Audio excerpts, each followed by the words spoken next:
बिस्मिल्लाहिर्रहमानिर्रहीम। अस्सलाम वालेकुम डियर स्टूडेंट्स। उम्मीद करता हूँ बेटा आप सब खैर आफियत से हैं। आपको रियल एनालिसिस की क्लास में वेलकम करता हूँ। हमारा टॉपिक चल रहा है इम्प्रॉपर इंटीग्रल का। आज के लेक्चर में हम एक बहुत इम्पोर्टेंट इम्प्रॉपर इंटीग्रल जो है उसकी कन्वर्जेंस के ऊपर बात करेंगे। पहले हम देखेंगे कि ये इंटीग्रल आपका शो करेंगे कि इंटीग्रल कन्वर्ज करता है, then we will find its value. जिस नंबर की तरफ ये कन्वर्ज करता है बाद में उसकी वैल्यू भी मालूम करेंगे। So let start. ये मेरा इंटीग्रल है जी कि आपने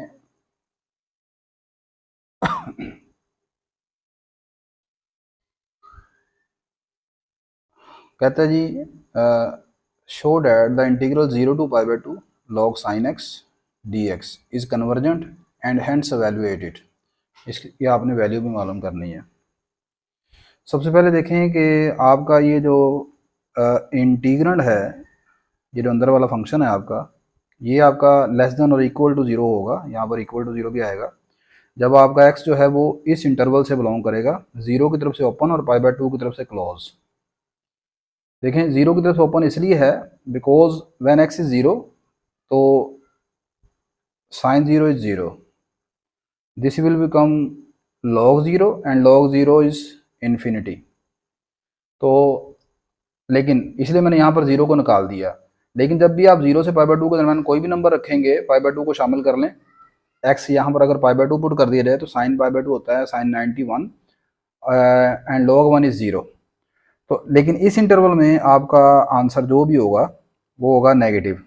तो इसलिए नेगेटिव है कि जब 0 से π/2 के दरम्यान आप कोई भी नंबर पुट करेंगे, आपका जो साइन फंक्शन है वो उसको 0 से 1 पर ले जाएगा वैल्यूज़ को, और 0 से 1 के दरम्यान log आपका होता है हमेशा नेगेटिव।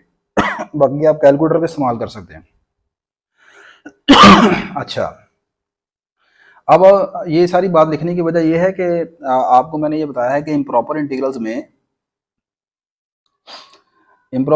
में आपका अगर फंक्शन पॉजिटिव हो तो तब फिर आप उसकी कन्वर्जेंस और डाइवर्जेंस के मुतालिक बताते हैं। तो सबसे पहले यहाँ पर हमें एक फंक्शन एफ ऑफ एक्स तलाश करना है, बनाना है यहाँ पर इस तरह का कि वो फंक्शन पॉजिटिव बन जाए। ठीक है, तो उसके लिए क्या करेंगे, जस्ट मैं एक माइनस जो साइन है अपने दिए हुए इंटीग्रेंड के साथ लगा दूंगा। तो यहाँ पर मैंने लिख लिया f of x is equal to minus log sine x. ठीक है, अब ऐसा नहीं है कि अब आप सोच रहे हैं कि जी यहाँ पर मैंने माइनस से डिवाइड या मल्टीप्लाई किया। डिवाइड या मल्टीप्लाई नहीं किया मैंने खुद से एक फंक्शन बनाना इसकी मदद से है, और इस तरह बनाना है कि वो पॉजिटिव हो जाए। अब by using the property of logarithm, minus जो है वो ऊपर शिफ्ट हो जाएगा, ये 1 ओवर साइन एक्स आ जाएगा। ठीक है, इसे आप ऐसे नहीं लिखेंगे लॉग साइन इनवर्स एक्स नहीं है, this is not sine inverse x, this is log sin x whole inverse by after using property of logarithm. This can be written as log 1 over sin x. अच्छा, अब मैं यहाँ पर इसकी convergence check करने के लिए मैं इस्तेमाल करूँगा इस फंक्शन को जी x is equal to 1 by square root x को। सबसे पहले आप देखें कि यहाँ पर कौन सा जो नंबर है वो इसका पॉइंट ऑफ इनफाइनाइट डिसकंटिन्यूटी है। 0 is the only point of infinite discontinuity of f, because आपको मैंने यहाँ पर बताया है when you put x is equal to 0 here, your answer is infinity. So that's why 0 is the point of infinite discontinuity. अब मुझे यहाँ पर gx एक ऐसा फंक्शन तलाश करना है, मैं यहाँ पर लिमिट कंपैरिजन टेस्ट का इस्तेमाल करूँगा। ऐसा फंक्शन तलाश करना है जो खुद itself 0 के ऊपर अनडिफाइंड हो। So this is my function gx that is itself undefined at x is equal to 0 here by using limit comparison test। अब लिमिट कंपैरिजन टेस्ट इस्तेमाल कर लिया। लिमिट कंपैरिजन टेस्ट ये कहता है कि आप दोनों फंक्शन की रैशनल फॉर्म बनाएंगे f of x over g x. ये मेरा एफ ऑफ एक्स आ गया divided by g x, g of x is 1 by square root x. इसको यहाँ पर आप मल्टीप्लाई करेंगे, this will become square root x into, और ये जो इसको मैंने दोबारा री राइट कर लिया इस तरह, ये माइनस को मैं बाहर ले आया हूँ, log sine x, this approaches to 0। अब ये लिमिट जो है, how this limit approaches to 0, इसके ऊपर एक्चुअली हुआ ये है कि जब मैं इसके ऊपर लिमिट अप्लाई करेंगे तो ये आपके पास बेटा बनेगी 0 इंटू इन्फिनिटी फॉर्म। ये डायरेक्ट 0 नहीं लिख देना आपने, ऐसा नहीं है कि आप कहेंगे जी 0 को इन्फिनिटी से मल्टीप्लाई कर दिया 0 आ गया, ऐसा नहीं है। When we apply limit here, this will become 0 into infinity form. तो अब इसके ऊपर हम इसको लिखेंगे बाय यूजिंग लॉपिटर रूल, इस पर अप्लाई करूंगा मैं। तो क्या करते हैं, minus limit x approaches to 0, इसको मैं ऐसे लिखने लगा हूँ, log sin x over x raise to power -1/2। मैं ये अंडर रूट एक्स को ले आया हूँ डिनोमिनेटर में। अब मैं अगर x की जगह 0 पुट करता हूँ तो this will become infinity over infinity form. ये अब आपके पास देखें इन्फिनिटी ओवर इन्फिनिटी फॉर्म बन गई है। Now we can apply L'Hopital rule by using L'Hopital rule.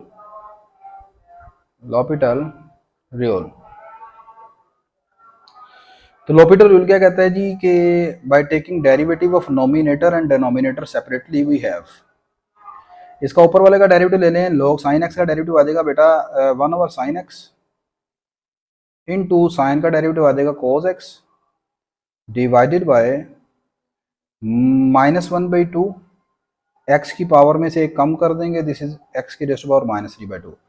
अब ये माइनस और ये वाला माइनस खत्म हो जाएगा, 1/2 ऊपर जाके बन जाएगा 2 into limit x approaches to 0, x की पावर -3/2 जब ऊपर जाएगी तो पॉजिटिव बन जाएगी, x की power 3/2 into 1/sin x into cos x। अब आप बताएं कि can be write it as, इसको हम ऐसे लिख सकते हैं, limit x approaches to 0 x over sine x into limit x approaches to 0 x की पावर 1/2।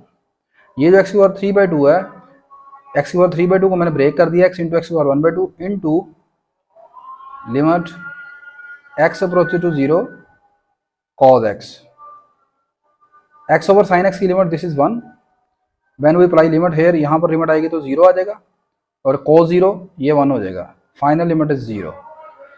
नहीं जी, after prayer we will discuss the remaining question.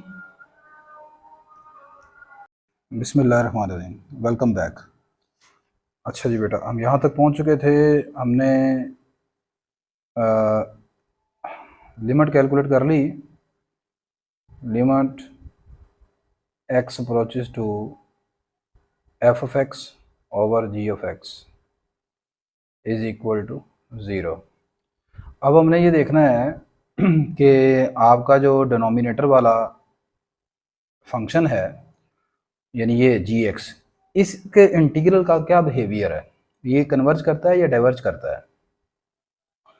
तो आप देखें कि आपका ये जो इंटीग्रल है 0 से π/2 1/√x यानी gx जो है ये कन्वर्जेंट है, ये कन्वर्जेंट इंटीग्रल है। ये आप इसकी कन्वर्जेंस जो है वो जो हम p इंटीग्रल पढ़ते हैं ना जी, 0 से 1 dx ओवर x की पावर p, ये कन्वर्ज करता है, दिस कन्वर्जेस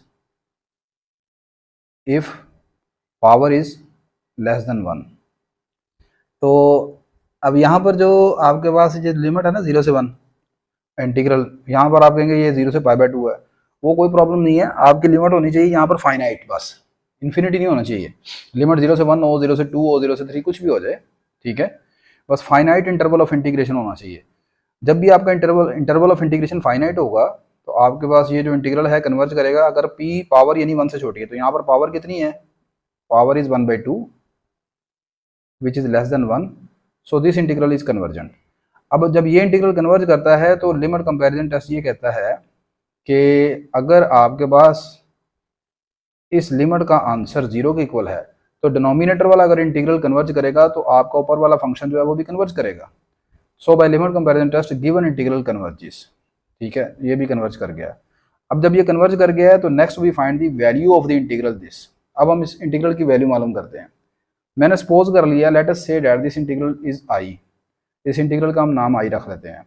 अब हमने एक रिजल्ट पढ़ा हुआ है, अकॉर्डिंग टू द रिजल्ट, कि किसी फंक्शन का जो इंटीग्रल है 0 से a पर या f of a minus x का जो इंटीग्रल है 0 से a पर, ये दोनों सेम होते हैं। The value of the integral of f of x over 0 to a and the value of the integral of f of a minus x over 0 to a, both are same.